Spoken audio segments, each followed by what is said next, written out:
Hey guys, welcome back to another video, and today I'm going to be showing you the best open broadcaster software settings for 2019. So let's get into this.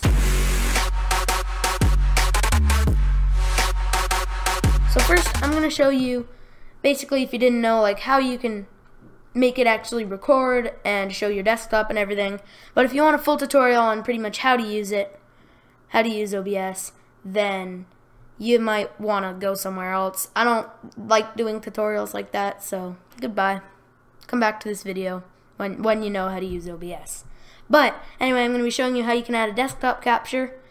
You're going to start with this default scene called Scene.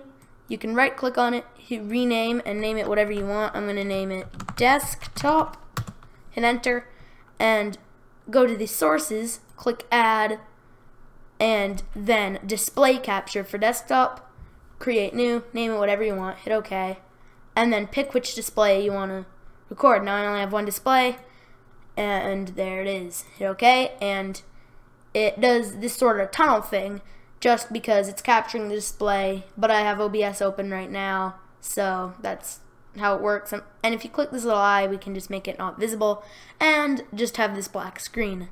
Now, of course, I can also add in lots of, for example, my microphone. So just pick your microphone. I wouldn't recommend leaving it on default. Hit OK, and you can see my voice is making this little bar bob. By default, it's going to look like this. You can just right-click it and click on vertical layout if you want it to look a little bit nicer, or depends on how you like it, but this is how I like it. And you can see my microphone level is bobbing up and down as I speak.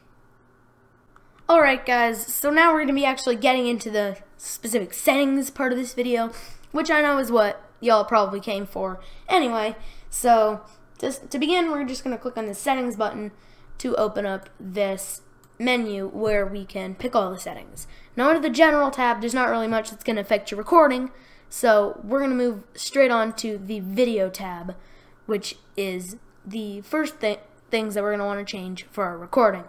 Now, this base canvas resolution is basically the resolution of the monitor that you're going to be recording, so the monitor that you're going to be playing games on, so not the monitor that you're going to have OBS showing on if you have a multi-monitor setup.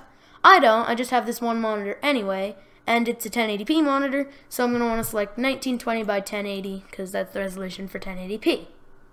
But if you want your videos to come out in 720p, I don't specifically, but if you did, then you can pick from this scaled resolution to one of these values. So right here, 720, there. Now your videos will come out in 720p instead of 1080, and it will use a lot less on your processor and graphics card that's going to be doing all the work here. But I like my videos in 1080p, so we're going to keep this at 1080p so that they're both at 1080p, and it's going to look good. Now this downscale filter, I keep it at bilinear because it says fastest but blurry if scaling. Now I'm not scaling because they're both the same, so that means that I can just keep it at bilinear. But if you are scaling, then you probably want to go to Lanczos, or however you say that, whatever. But also, I should just mention that you should never have this any higher than your monitor resolution. So you can only really record 4K videos if you have a 4K monitor. So yeah, don't try anything there. But now, under this FPS values, here we go, the frames per second. I record at 60, so here it is, 60. Some people also record in 30. Most people now record in 60. And 60 is way better. It's obviously double the frames, and it just looks a lot smoother and better, especially when you're playing fast-paced games. I mean, maybe 30 FPS is okay if you're playing like Minecraft, but I still use 60. I still think it looks a lot nicer. So that's good. Now, we're going to leave the video tab. We're going to click apply, just in case something happens that our changes are saved, and let's move on to the output tab. Now by default, your output tab is going to look like this. Has one thing for streaming and one for recording, but we're going to want to tweak this output mode to advanced just so that we can see more settings and change more settings. So, since this video isn't about streaming, I still have the best streaming settings here too if you want to copy them, but not necessarily the bitrate, so just don't, okay? Now, we're going to want to head over to the recording tab because this video is about recording. So, this type, we're going to start from the top. The type, we're going to want to keep this on standard. The custom output, I mean, there's a lot of these things that I just really don't know what they're all about. So, I'm going to keep it under standard because it is definitely better for what we're doing. Now, this recording path, we can click browse and pretty much select where our videos end up going. So I just keep it under my videos tab right here, and there we go. Now, generate file name without space doesn't really matter. I don't check that. I find no difference. Now, I believe the recording format by default is on FLV. You're definitely going to want to change it to MP4 because it's compatible with a lot more things, and it's just better because my editing software actually can't use FLV for some reason, but it can only use MP4, so I just keep it on MP4 plus, I mean, why not? MP4 is cool, right? Anyway, now, the audio track, we can keep that at 1. More about that in my OBS audio video. I'll have it linked in the card up in this top right corner for the best audio settings video, but if you're watching it, there might be a good chance that that video hasn't come out yet. So if you don't see a card, then it hasn't come out yet. Enjoy your day. Now, under this encoder, we are going to want to, well, it really depends. So basically, I'm just going to explain them so it makes more sense. Now, the X264, all of your games and what you see on your monitor goes through your graphics card. So, with the X264 encoder, what you see is going to be going from the graphics card all the way through your RAM and then into your computer, your CPU, so your processor, where it's going to be encoded. And there you go. Now, if we pick the NVIDIA encoder, now it's going to show up here if you have an NVIDIA graphics card. So this is pretty much just follow this part. If you have an NVIDIA graphics card, it should say something about AMD if you have an AMD graphics card, and if you have like an Intel graphics card, I believe the only option is X264. But under this encoder, what it does is the graphics card sees the image, puts it into the RAM, and then brings it back into the graphics card where it does the encoding. So it uses more of the graphics card but less of the processor. And this new encoder, everything stays inside the graphics card. So without a doubt, it's the best, at least for me. And yeah, specs in the description if you have like the same as me, so that you can just copy my settings completely. But yeah, this is the encoder I use. This is the encoder you should probably be using. So yeah, that's good.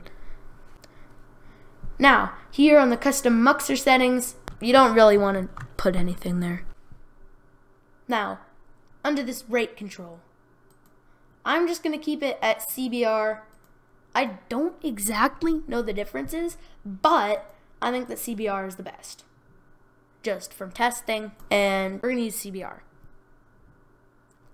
Now, the bitrate. You are probably pretty good setting it to 20,000 if you have a pretty good computer. If you have an okay computer, you can go like probably still 20,000. So yeah, I have an i7. I think I'm being a little lax with it using 20,000. I could very well get away with 40,000, I think, but I'm going 20,000 because I don't think it makes much of a difference, and plus then I can get like hundreds of FPS while I'm playing the game, so that's nice.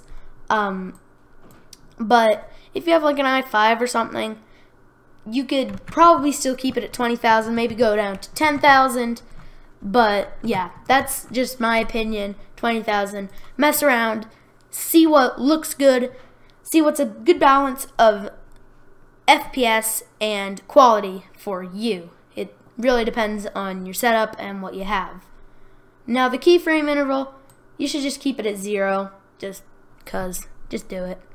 Now under the preset, we're going to want to go quality. It just is better for, once again, what I have under quality. You can pick different things, so like performance if your computer needs more performance, but I got a pretty good one, so I can go quality.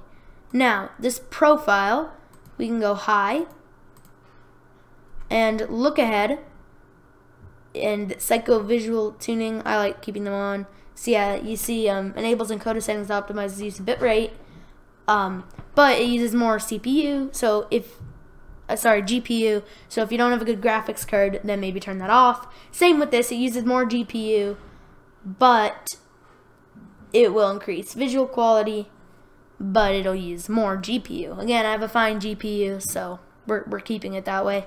And now this is the GPU setting. Now you're going to want to keep it on 0 if you have one graphics card, or if you don't know. If for some reason you have more, well, some people do, if you have more than one graphics card in your computer, then you might want to change it. This is basically which graphics card the OBS is going to use. So if you use like GPU 0 for your games, you might want to set it to like GPU 1. So basically 0 is your first GPU, and 2 and like 1 is your second GPU, if that makes any sense.